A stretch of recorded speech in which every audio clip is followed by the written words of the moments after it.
Imagine you're at a car dealership, browsing the latest models. A salesman approaches, and within minutes, you find yourself nodding along, warming up to his pitch. Before you know it, you're signing on the dotted line for a car you hadn't even planned to buy. How did this happen? What invisible forces were at play? Today, we're diving deep into the science behind influence, exploring the hidden mechanisms that shape our decisions and the subtle tactics that can sway even the most stubborn minds. But first, let's address the elephant in the room. Isn't persuasion just manipulation? Isn't it unethical to learn these techniques? The truth is, persuasion is a neutral tool. Like a knife, it can be used to prepare a nourishing meal or to cause harm. The ethics lie in the intent of the wielder. Understanding these principles will not only help us become more effective communicators, but also more discerning consumers, better equipped to recognize when these tactics are being used on us. Our guide on this journey is Dr. Robert Cialdini, renowned psychologist who has dedicated his career to unraveling the mysteries of influence. His groundbreaking research has identified 6 universal principles of persuasion that form the backbone of our exploration today. So, buckle up. We're about to embark on a thrilling ride through the human psyche, uncovering the hidden levers of influence that shape our world every single day. After this video, you'll never look at a sales pitch, a political campaign, or even a friendly request the same way again. The principle of reciprocity, the power of giving. Let's start with a simple scenario. You're at a restaurant, finishing your meal, when the waiter brings the check. Along with it, he places a small candy on the table. It's a nice gesture, but nothing extraordinary, right? Wrong. Studies have shown that this tiny act of generosity can increase tips by a staggering 3%. This is the principle of reciprocity in action. Humans have a deep-seated need to repay debts, to reciprocate kindness. It's a social glue that has helped our species survive and thrive. When someone does something for us, we feel compelled to do something in return. But here's where it gets interesting. The reciprocated favor doesn't have to be of equal value. That's why that small candy can lead to significantly larger tips. The key is in the gesture itself, not its magnitude. Consider the Hare Krishna Society in the 1970s. They were struggling to raise funds until they stumbled upon a brilliant strategy. Instead of simply asking for donations, they began giving people flowers or books in airports. Even when people insisted they didn't want these items, the Krishnas would say, "It's our gift to you." The result? Donations skyrocketed. This principle extends far beyond monetary transactions. In business negotiations, for example, making the first concession can often lead to a more favorable outcome. The other party feels obligated to reciprocate, potentially leading to a better deal for both sides. But beware, this principle can be weaponized. Unscrupulous marketers might offer free samples or trials, knowing that you'll feel compelled to make a purchase afterward. By understanding this principle, you can recognize when it's being used on you and make more conscious decisions. The principle of scarcity. Less is more desirable. Picture this. You're scrolling through a shopping website when you see a countdown timer next to an item you've been eyeing. Only 2 left in stock, it warns. Suddenly, your heart races. You feel an urgency you didn't have moments ago. This, my friends, is the principle of scarcity at work. Humans are hardwired to value what's rare or dwindling in availability. It's a survival instinct. Resources that are scarce are often crucial for survival. In the modern world, this translates into a powerful motivator for consumer behavior. Consider the case of British Airways. In 2003, they announced they would no longer operate the twice-daily London-New York Concorde flight due to economic reasons. The very next day, sales for this flight skyrocketed. Nothing had changed about the flight itself. It wasn't faster, cheaper, or more luxurious. It had simply become scarce, and therefore, more desirable. This principle isn't limited to tangible goods. It applies to information too. Research has shown that censored information is perceived as more valuable and persuasive than the same information when it's freely available. This is why exclusive news or insider information can be so compelling. Marketers leverage this principle constantly. limited time offers, exclusive memberships, and, while supplies last, promotions all tap into our fear of missing out. But it's not just about creating artificial scarcity. Highlighting the unique benefits of a product or service, what people stand to lose if they don't act, can be equally powerful. Understanding this principle can make you a more savvy consumer and a more effective communicator. Next time you're crafting a message, consider, what's unique about your offer? What might people miss out on if they don't take action? The principle of authority, the power of credibility. Picture a busy street corner. A man in everyday clothes starts yelling at people to move back from the curb. Most ignore him. Now imagine the same scenario, but the man is wearing a police uniform. Suddenly, everyone listens. This is the principle of authority in action. Humans have a deep-seated tendency to obey authority figures.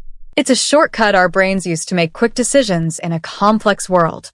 After all, if we trust the expertise of doctors, teachers, and other authorities, we don't have to become experts in everything ourselves. But here's where it gets fascinating.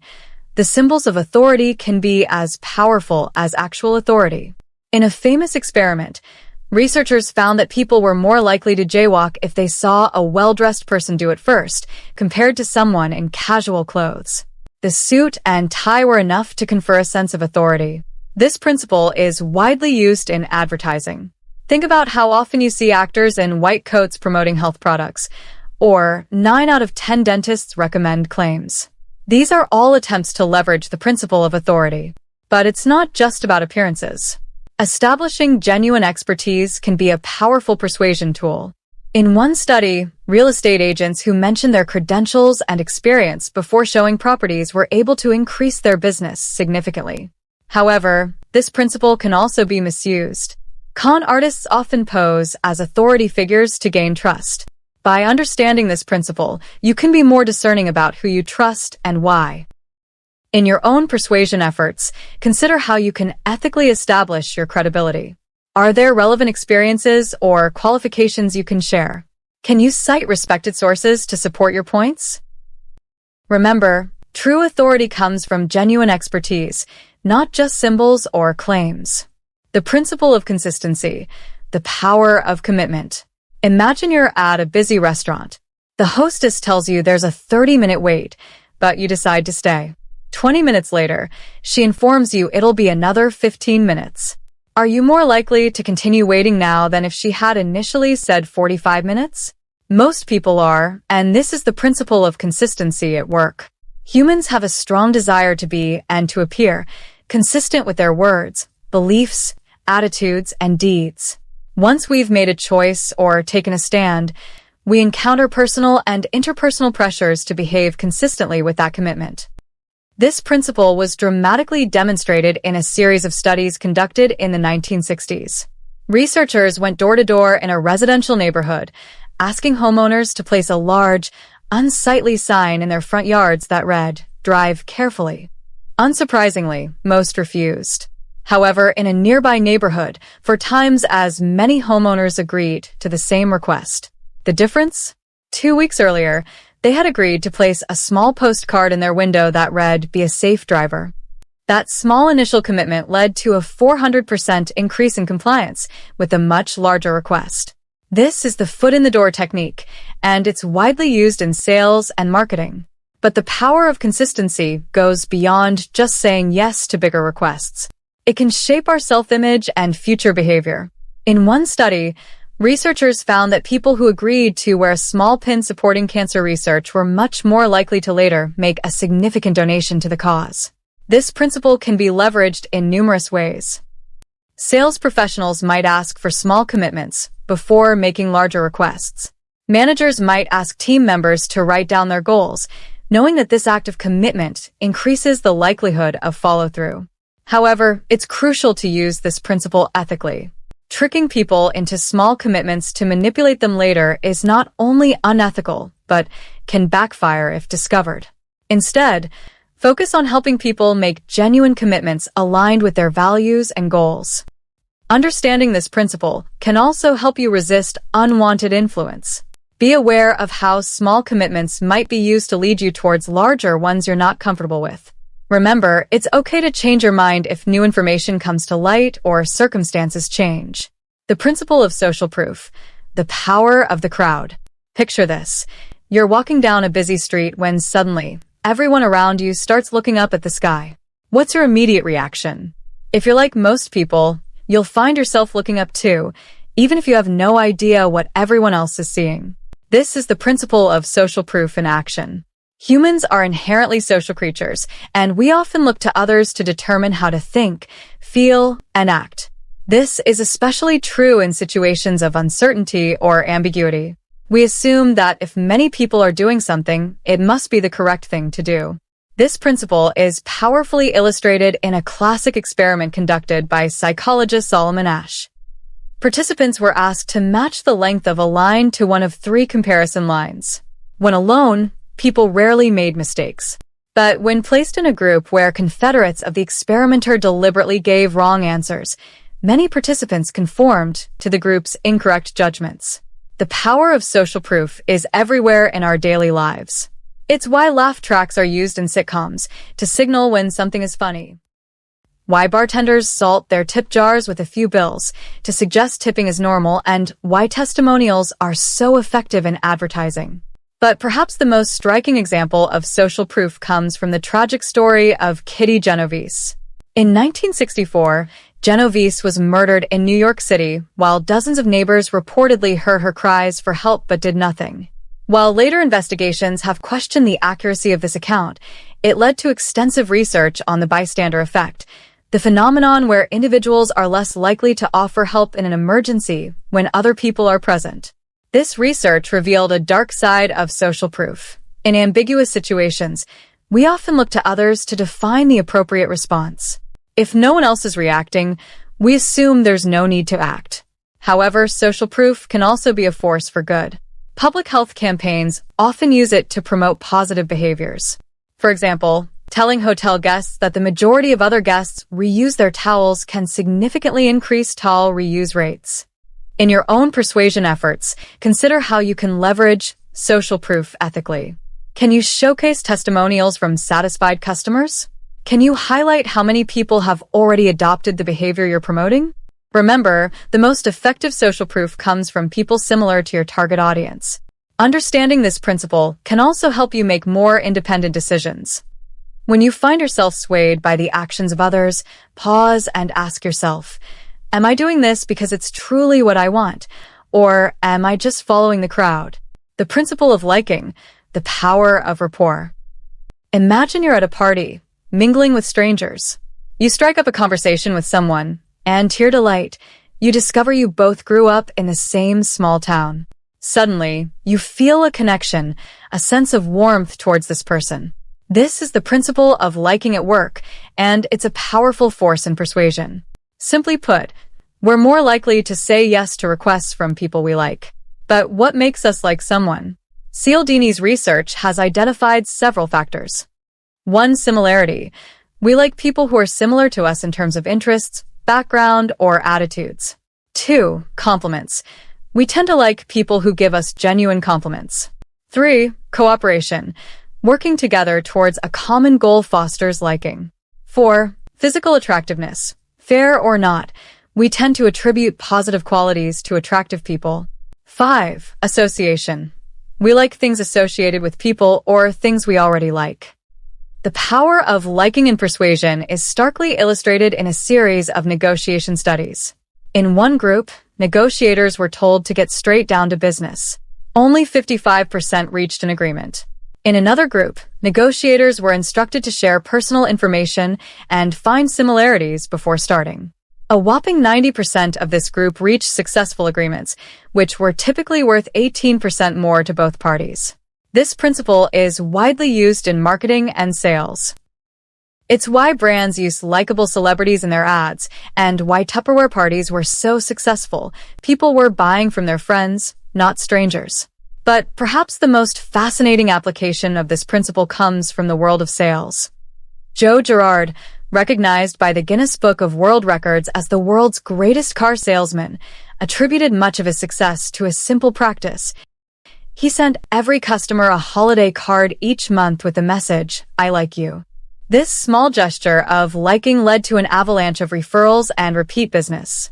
However, it's crucial to note that attempts at liking must be genuine to be effective. Insincere flattery or forced similarity can backfire, creating distrust instead of rapport. In your own persuasion efforts, focus on building genuine connections. Look for real similarities and shared interests. Offer sincere compliments. Find ways to cooperate towards mutual goals. Remember, the goal isn't to manipulate, but to create authentic, positive relationships. Understanding this principle can also help you navigate social situations more effectively. When you find yourself quickly warming up to someone, pause and ask, is this based on genuine connection, or am I being swayed by superficial factors? The principle of unity, the power of shared identity. We've explored Cialdini's original 6 principles of persuasion, but in recent years, he's added a 7th, the principle of unity. This principle goes beyond mere liking or similarity. It's about shared identity. Imagine you're at an international sporting event. You spot someone wearing your country's colors. Even though you've never met, you feel an instant connection. This is the principle of unity in action. Unity is about being part of the same group or tribe. It's not just about having things in common. It's about feeling that you're part of the same entity. This can be based on family ties, nationality, shared experiences, or common goals. The power of unity is vividly illustrated in a study conducted during the 2014 Winter Olympics. Researchers found that people were significantly more likely to help a stranger if that person was wearing a shirt supporting the same Olympic team as the helper. This principle explains why family businesses often emphasize their family nature in marketing. It's why sports teams refer to their fans as the 12th man, to create a sense of unity between the team and supporters. It's also why many successful brands create communities around their products, turning customers into part of the family. But perhaps the most striking example of unity comes from the world of charitable giving. In one study, researchers found that adding the phrase, "You are now a member of our society," to a donation request letter increased the response rate from 12% to 31%. Simply creating a sense of shared identity more than doubled the effectiveness of the appeal. The principle of unity can be a powerful force for good, fostering cooperation and mutual support. However, it can also be misused to create artificial divisions or manipulate in-group loyalty. In your own persuasion efforts, consider how you can ethically create a sense of shared identity. Can you emphasize common goals or shared experiences? Can you frame your request in terms of us rather than you and me? Understanding this principle can also help you navigate social and political landscapes more effectively. When you feel a strong pull towards a group or cause, ask yourself, is this based on genuine shared values, or am I being swayed by artificial unity? Conclusion: the ethics of persuasion. As we conclude our journey through the science of persuasion, it's crucial to address the elephant in the room, the ethics of influence. With great power comes great responsibility, and the principles we've explored are indeed powerful. These principles of persuasion are like a sharp knife. They can be used to prepare a nourishing meal or to cause harm. The ethics lie not in the tools themselves, but in how we choose to use them. Ethical persuasion is about alignment, ensuring that the outcome you're persuading someone towards is genuinely in their best interest. It's about transparency, being open about your intentions and methods. And it's about respect, recognizing the autonomy of others and their right to make informed decisions.